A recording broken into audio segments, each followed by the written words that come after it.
the Achilles tendon. The throw works just like a crowbar, where your leg is the lever and your hip is the fulcrum. The trick is positioning your body in just the right place. If you're just an inch off the placement of your thigh and hip, the amount of energy needed to throw an opponent can more than double. But performed correctly, Uchimata requires almost no energy, yet it can deliver up to 5,000 pounds of force. If it weren't for the mat, a throw like Uchimata would be enough to cause serious injury or even paralysis. You use the strength of your legs to maintain your dominant position while you secure the choke. Just a few pounds of pressure on the collar of his gi is enough to reduce the blood flow to the brain to a trickle and end the match. Hold this move for 10 seconds and the fighter will black out. Hold it just a bit longer and he's dead. By bending the elbow across the fulcrum of your hips, you're subjecting the weak joint to the leverage of two strong forces: the pull of your thighs on his shoulder and your hands on his wrists. As little as 1,000 pounds of force can be enough to destroy the elbow. The leverage of the armbar can supply much more than that.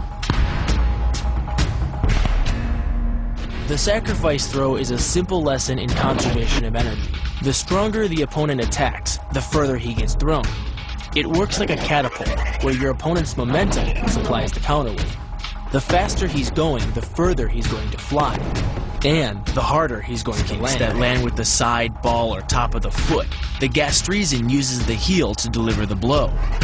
This alignment of the heel, ankle, lower leg complex channels some 2,000 pounds of force into the opponent.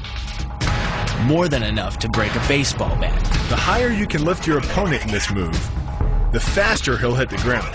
It's not just your force working against him. His acceleration due to gravity can mean his head hits the ground with a 3,500-pound impact. On a hard surface like concrete, this is more than enough to cause a serious brain injury.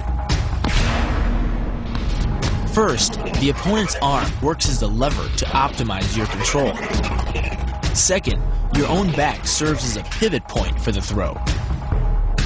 The strength and stability of your back allows you to throw a much heavier opponent than in a move that requires you to lift him. This move uses your opponent's arm as a lever working against him. The greater the torque on his shoulder, the greater the pain inflicted. And exceeding the joint's normal range of motion causes more than just pain. The soft tissue, muscles, and the bone can all be seriously damaged by this pressure. The goal of this lock is to stretch the tendons at the top of the foot to the breaking point. The strongest tendons have a tensile force threshold of just over 400 pounds. Applying any more pressure than that can tear the tendons from their base or snap them in two. Because you don't have time to cock your arm in a surprise attack, bursting's effectiveness doesn't come from the rotational power of the torso. Instead, it's driven by the legs, which hurl you forward into your opponent. Both the block and the strike land with 300 pounds of force, more than enough to collapse the windpipe or fracture the delicate bones of the face. Doing the 360 defense requires you keep your body in motion at all times, using your arms to defend different angles of attack. The key is keeping your arms at an oblique angle, with your hands open and straight, so that you don't take any blows straight on. Each is deflected down the angle of your forearm, which reduces its impact. Your opponent is relying on his grip strength and outstretched arms to maintain the choke. The strength of your back and shoulder muscles is greater than the applied force of your opponent's hold, so it doesn't take much to break his grip. And the closer your hands are to your own neck, the greater the leverage. The disarm is basically a judo wrist lock and uses many of the same principles.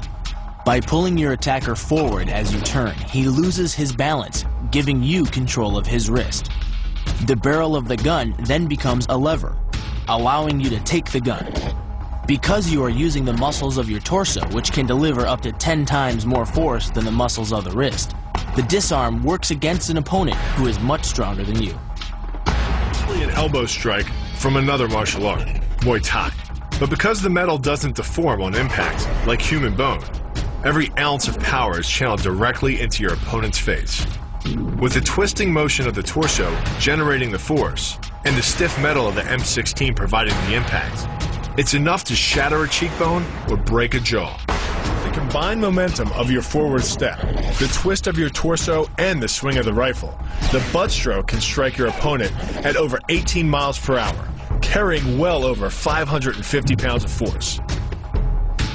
That's enough to drive a 16-penny nail through nearly 2 inches of pressure-treated wood. Add a follow-up slash and thrust with a bayonet, and the butt stroke becomes a real killer. But the real damage from the knee bar doesn't come from gravity. It comes from leverage. Once the knee is locked, your hips act like a fulcrum, and his leg acts like a lever, multiplying any force you apply.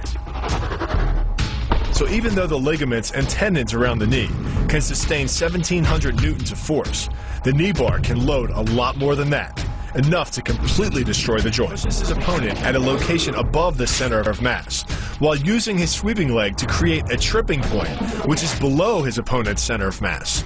Once the loss of stability has occurred, gravity does the work and the damage. On the ground and on his back, your opponent is now vulnerable to any number of finishing strikes. Much like a nutcracker, your forearm and biceps apply pressure to your opponent's carotid arteries. Located on either side of the trachea, these two arteries are the only way to get blood to the brain. It can take less pressure than squeezing an orange to stop the flow of blood to the arteries. And with no blood flow, the brain shuts down almost instantly. Fight over. Control of your opponent's leg, you turn his hip into a pivot point. And there are 2 forces being imparted about the pivot point, one by the arm above and one by the sweep below. These forces act as a couple, resulting in your opponent's rotation that slams him right to the deck. And given the speed of rotation and the force of gravity, that impact could cause permanent injury.